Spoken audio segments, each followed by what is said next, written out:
Shalom, salam damai sejahtera di dalam kasih Tuhan. Jumpa kembali di Pagi Menyapa bersama saya, Pendeta Lukas Eko Sukoco. Kali ini kita dari Pesanggrahan Pawonesemar, Purworejo. Ibu, bapak, dan saudara, 10 hari setelah kenaikan Kristus ke surga, orang yang beriman memperingati hari raya besar, yaitu Pentakosta.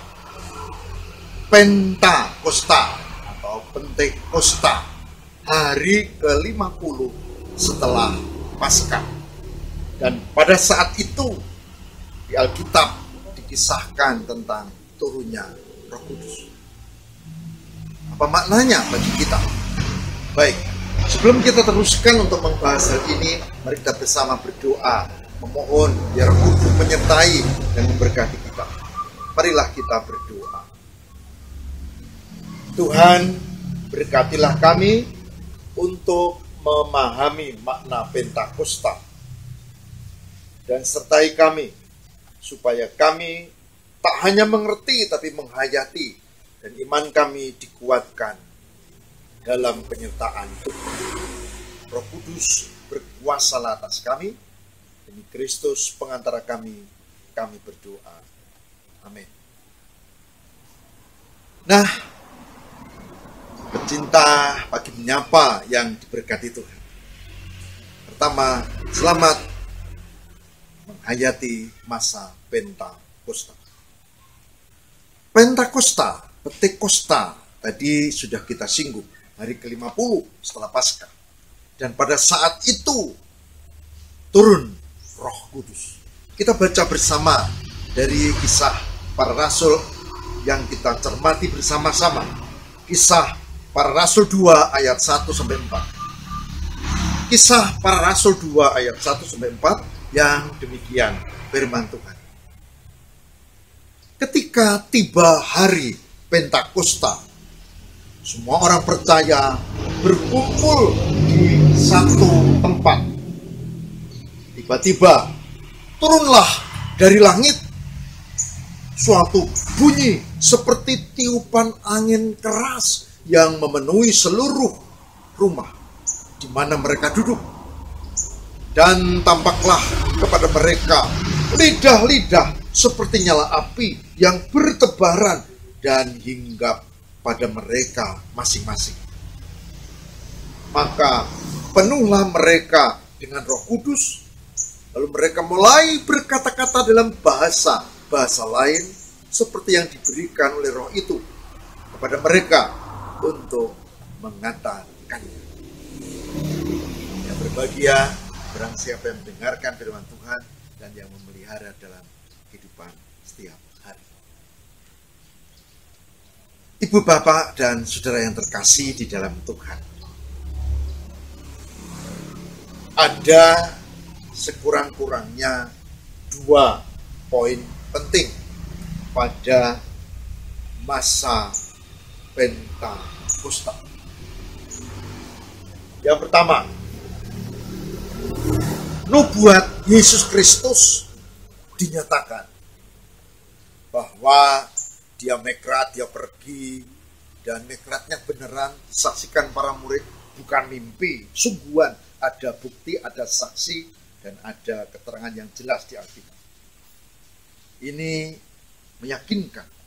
Dan dikatakan bahwa setelah aku akan kukirimkan kepadamu Roh kebenaran, Roh Kudus ini, dan akan menyertai kamu, memimpin kamu. Dan itu nanti terjadi betul, sudah malah. Jadi yang pertama, janji itu digenapi, nubuat itu menjadi nyata. Itu poin pertama, penting. Itulah yang terjadi di hari Pentakosta. Poin kedua yang penting adalah Roh Kudus itu seperti nyala api bertebaran hingga pada kepala. Seperti nyala api, tapi bukan api. bertebaran di kepala, memberkati seluruh hidup orang beriman saat itu, para rasul. Dan penuhlah mereka dengan Roh Kudus. Jadi mereka lalu bersaksi, dikatakan di sana. Mereka mulai berkata-kata dalam bahasa-bahasa lain seperti yang diberikan oleh Roh itu kepada mereka untuk mengatakan. Jangan salah, bahasa Roh ini adalah ungkapan dari rasul dan dimengerti oleh orang lain. Ada orang dari Arab, mereka heran, loh, kok para rasul itu kan orang Galilea, bagaimana dia bisa ngomong bahasa Arab yang begitu fasih dan bagus tentang Yesus Kristus atau Isa Al-Masih. Ada orang dari Mesopotamia, ada dari Yudea, ada dari Kapadokia, ada dari Pontus, ada dari Partia, ada dari Pamfilia, ada dari Mesir, ada dari Libya, dan seterusnya. Sudah baca ayat 90. Dari mana-mana. Dan mereka mendengar kesaksian tentang Yesus seperti mereka mendengar dalam bahasa sendiri. Artinya apa? Mereka ngerti. Jadi jangan sesat pikir ya. Ada orang yang, wah dia berbahasa roh, kalau dia ngomong na. Bukan itu bukan bahasa roh. Itu glosolali, bahasa lidah itu, glosolali dalam Alkitab. Ya di sini adalah bahasa roh, pneuma yang penuh, roh yang memenuhi. Jadi poin kedua adalah mereka tidak hanya disertai dan diberkati Tuhan, mereka bersaksi dalam bahasa orang. Mereka bersaksi tentang keselamatan, tentang penyelamatan, tentang damai sejahtera. Persoalannya, apakah ibu bapak dan saudara yang memperingati Pentakosta menghayati dan menerima damai sejahtera, yaitu Roh Kudus yang menyertai kita? Jangan-jangan kita memperingati Pentakosta, tapi kita tidak beda dengan orang lain. Kita masih saja tidak damai. Yang kedua, ini memberi penegasan, kita harus bersaksi. Pertanyaannya, apakah ibu bapak dan saudara, saya, apakah kita mampu bersaksi? Dan bersaksinya, apakah kita bersaksi yang jelas dalam kehidupan orang yang berhadapan dengan kita? Bahasa yang mereka mengerti. Bahasa orang yang lapar adalah makan. Bahasa orang yang haus adalah minum. Bahasa orang yang sakit adalah dia merindukan kesembuhan. Bahasa orang yang terpenjara, mereka ingin dibebaskan. Dan apabila kita menyentuh mereka, menguatkan mereka, dan memohon supaya mereka menjalani dengan berharap pada Allah. Karena kita bukan juru selamat ya. Kita tidak mungkin untuk menolong dalam arti tanpa penyertaan Tuhan. Orang yang haus bisa kita beri minum, tapi itu kan dari Tuhan, bukan dari kita. Kita tidak bisa bikin air toh.